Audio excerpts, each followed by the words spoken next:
Alléluia. Amen. Voilà pourquoi tu ne réussis pas dans la vie. N'attaque si maman peut n'attaque qui se donne ce temps sur Adam se banda. Au combat conseil à Bali. Nana to kaboni na ba na musala. To ba lokuta na pona kotea. To donne pona ndako.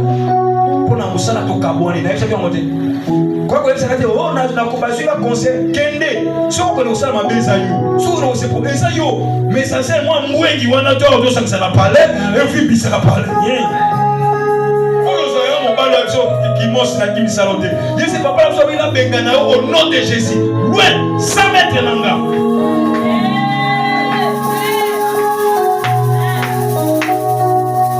Alléluia. Amen. Pour ça la masse qui n'a vie na yote. Osa échantillon te. Il faut fabriquer ensemble. Pour fabriquer dans batute, pour fabriquer avenir. Amen. Amen. La course à musique a combien? Cette femme-là a eu l'intention aujourd'hui. Il y a Kobomba Bango. Azaki sage. Comment les capacités professionnalisme.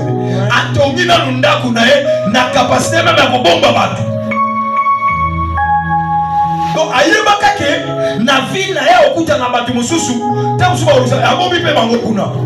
Tu oza descendre. Mutu eza descente mutu esengeli ebimisa matière pour la lobby na yo otangi ozo réfléchir lokola mutu abalaba te ba congolais ngana okende tambola pour 5 000 francs te député 10 000 francs liputa député otili pe ndako na libala okofana pe na mwe atoza mama député apesa biso mapuma soko sala moza soni aujourd'hui ça n'a pas no soni par rapport à prédication na pesa so mono zo kwa so mobali no ko so mali puta te yaka na so melo liputa parce que na bana na ngabona tama puta bien alors OK ça député moi pesa 1000 francs après so 10 000 francs même $20 et il me pas député ewa ya biso jamais ta mobali na yo position bano yamba ndenge ona miso ba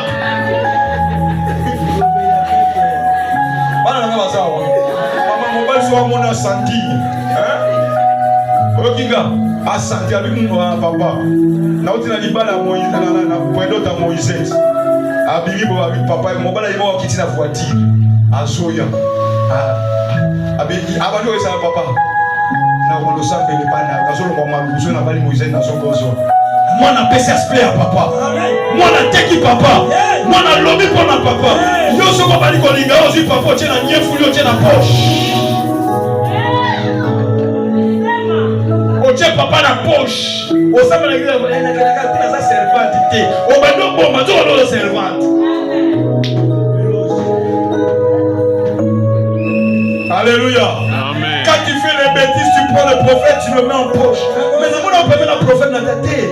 Et c'est quand activité mon pas salaire quand il y a assez, que nous soudés de yagaga, tu l'attaques pas ton CPD sabat. Peut-être mon toi mon avoir l'activité que nous soyons fumulot porte. Mais yo mon barré porte. Au moins il t'a donné c'est que nous va polo bobima. Bobima quand on a yesu peut pour le marketing. Amen. Ya yomoko. Non, ça me semble bien. Mais ça m'a fait besoin de koufi. Kokangano mon côté. Si vous voulez me dire que n'a pas prophète n'a pas le kende. Kende. Comment va dans koufi la faire 40 comme ça la côté.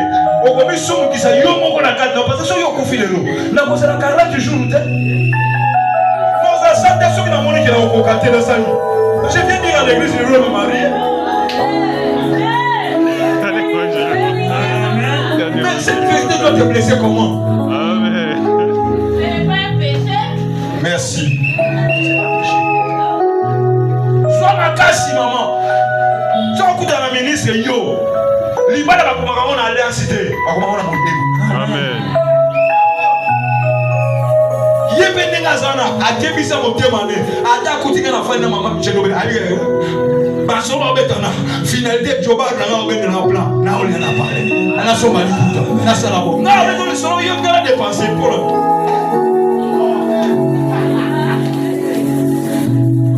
maman bijou est-ce que papa dit que ça va na kobetana li solo 20 heures du temps ce qui n'a gagné té na parler na ngelo nezo. Est-ce que vous dites que les espions sont dans la famille, dans la famille, dans la basité? L'armée n'a jamais espion pour la balle. Espion peut battre quand toujours jeune. Alléluia. Donc, espion va remplacer la qualité de parce que si on est dans le verset, dans le chapitre 7, il dit au jeune homme. Le désespion. Donc, vous allez marier. Pour qu'il ait une chance na Nabino. Amen.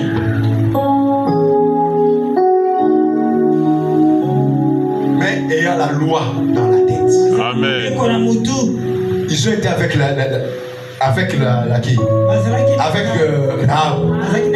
mais la loi de Moïse c'était une étrangère cananéenne. Tu ne peux pas coucher avec un étranger. C'était la loi.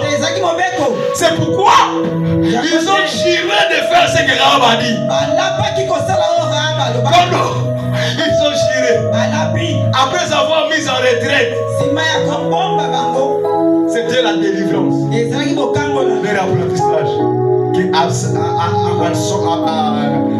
Al-Salmon vient pour dire que je vais te marier. Nous avons un combat là, mon mari n'a pas bâti sa mité au Congo.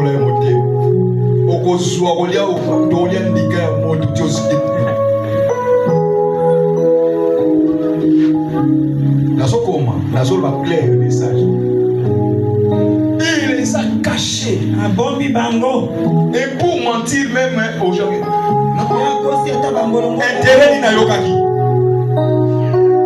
Pour la bombe à bango.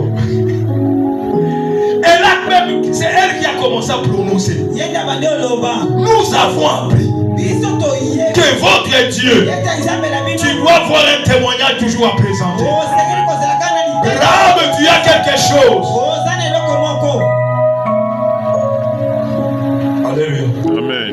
Amen. Amen. Rahab était une Cananéenne. Mais ses oreilles connaissaient ce que le Dieu d'Israël a fait. Il a fait ça. Il nous a délivrés. Il a fait ça. Il a fait ça. Je sais que vous êtes venus pour détruire cette vie. Mais voilà ce que je vous dis. Bien-aimé dans la vie, ne sois pas faible quand tu es devant une opportunité.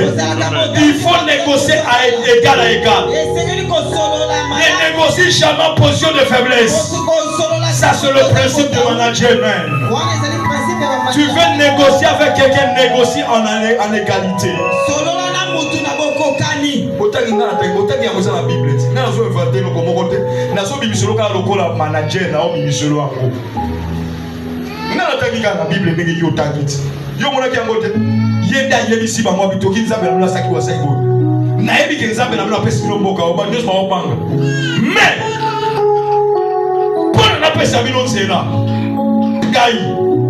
Bon garantir ngabo. Bon garantir ngabo. Bon garantir ngabo. Ne négocie jamais un contrat en faiblesse. Alléluia. Amen. Ton bien mène à bien.